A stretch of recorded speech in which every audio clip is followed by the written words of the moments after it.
Welcome to Penrose Learning, where we make understanding easy.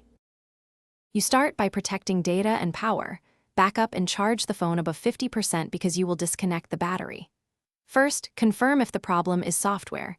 Test volume and settings in safe mode and with Bluetooth off. This tells you whether to continue with hardware work.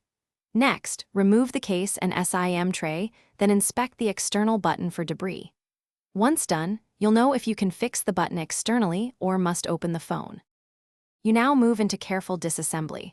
Remove screws and apply gentle heat when adhesive holds the screen. Use a thin pick to separate the display without bending it. Once open, disconnect the battery immediately to avoid shorts because safety prevents damage.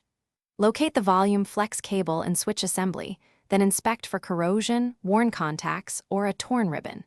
If you find grime, clean contacts with 90% IPA and a soft brush. You finish by reversing the disassembly steps. Reconnect the battery, align and reseat the display, and tighten screws to manufacture torque. Don't over-tighten.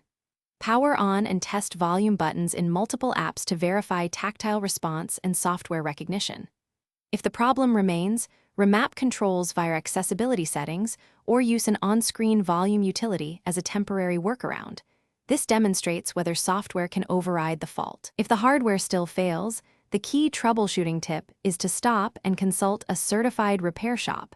Do not force damaged connectors.